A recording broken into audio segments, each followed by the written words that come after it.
Hi, I'm Nicholas Burtner with School of Permaculture, and today I'm going to show you how to turn this space into a keyhole garden.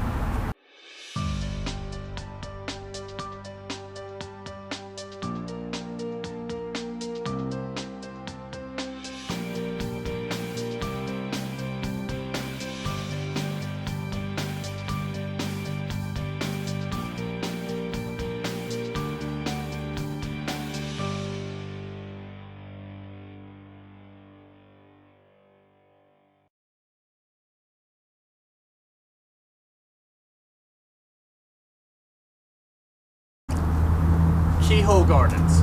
There's basically only two types. One has a compost pile in the middle of it, which is awesome. It originates from Africa. And then the second one, which we're going to do today, has access in a circle pathway on the inside. The whole idea of keyhole gardening really is efficiency of space. And in some climates like the desert, it's a lot better for harvesting water and keeping your compost pile cool. So let's just talk about how that functions. If this was my garden row, a standard garden row, say 2 foot by 4 foot, I'd have to walk up here, get down, harvest, seed, clean up, do whatever I needed to do, then get up and then move over, get back down, harvest, seed, do what I needed to do, get up, move over, get back down, and so on and so on and so on, and it makes work a little bit tedious. But now if I took that garden row, and if you can imagine, if we take it and turn it into a circle, then I'd have one pathway on the inside with a circle on the inside that you could just rotate around in the center. And that's what we're going to do today. So where do you start? Starting a keyhole garden is basically finding the center point of a circle and knowing where you're going to place the garden. So we knew we were going to place this keyhole garden back here in this corner, and we're going to use that corner and the fences as our boundary of the circle. So since I know that, I'm going to use a 6-foot circle. And let's talk about that for just a second.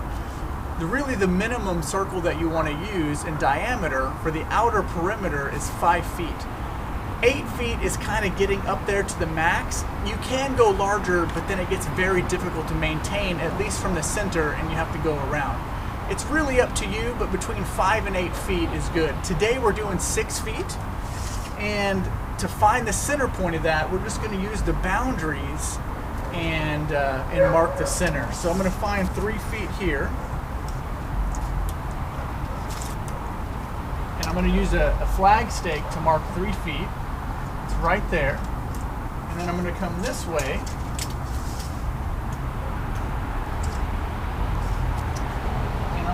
Stay on that line, and then I'll come down to 3 feet there. Make sure we get it in.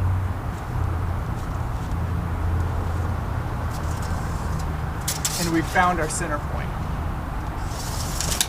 Next, what we want to do is mark the outer edge.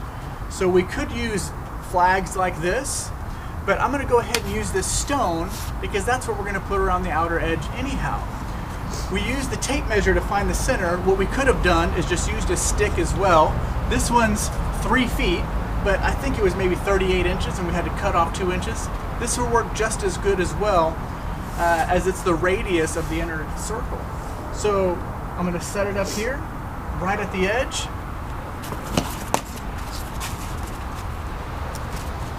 And there's where my first stone goes.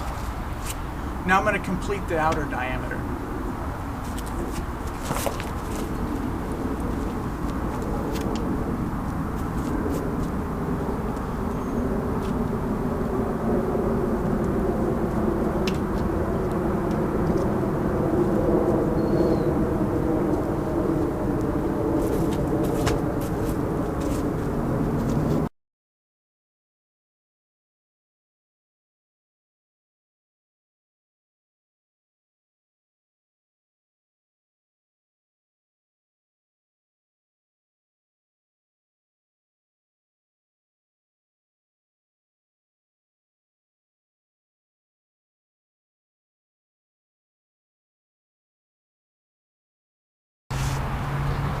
We just finished up marking the outside perimeter of the circle for the Keyhole garden. And you can see I went ahead and used the fence of the boundary on both sides where the stones were maybe a little bit too big to mark the boundary and the outer diameter, and that's totally okay. Keyhole gardens really consist of three main features if you're not using a compost pile: the outer diameter circle, the pathway into the inside, and the inner diameter circle. Now the inner diameter circle is the very important circle where we can finally use our high school geometry. Whatever size pathway that you have come into this circle, the inner diameter is 25% larger. So today we're going to use a 2-foot pathway. So since it's 2 feet in, 25% larger than that is 2.5 feet in diameter on the inside circle. If it was a 4-foot pathway coming in, 25% larger than that, it's 5 feet, and that would be the 5-foot diameter circle. All right, now we're ready to mark the inner diameter of the circle.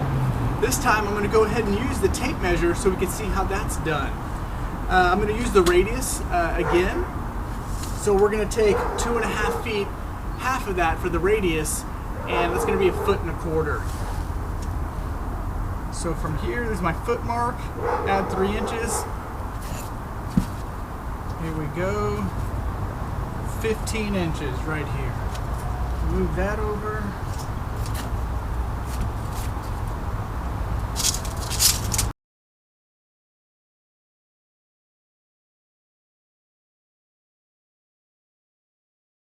Now that we've measured out the outer diameter and the inner diameter, it's time to put in the pathway.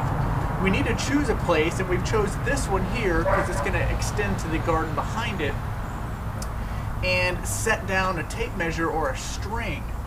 Now, I'm going to need the tape measure to mark the pathway, so we're going to take the stick and we're going to put it in place of the tape measure. Great. So since it's a 2-foot pathway, we'll go 1 foot this way from the stick and 1 foot that way, and then we'll take our current stone from the outer perimeter and the inner perimeter and we'll connect them to make the pathway. Let's start now.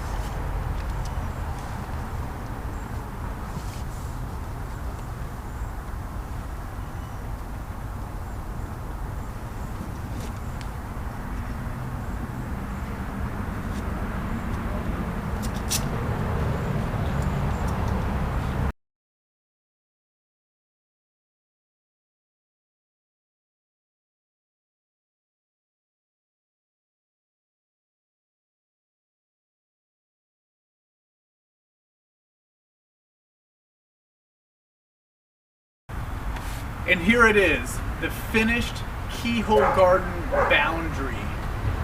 Isn't it beautiful? I'm going to continue filling in the garden area where I'm standing with compost and soil.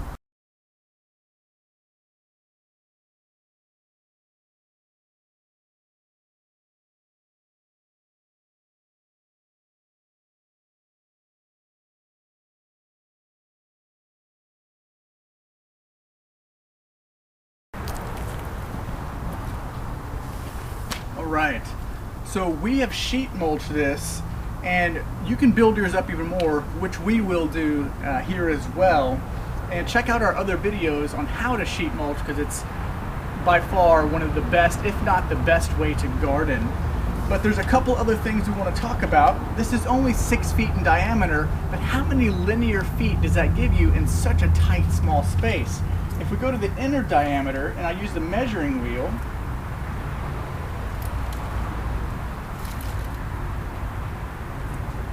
we come up to almost 8.5 feet. Let's go ahead and go to the outer diameter. And you'll notice I'm giving just a little bit of space for planting area. I'm not going all the way to the outer diameter.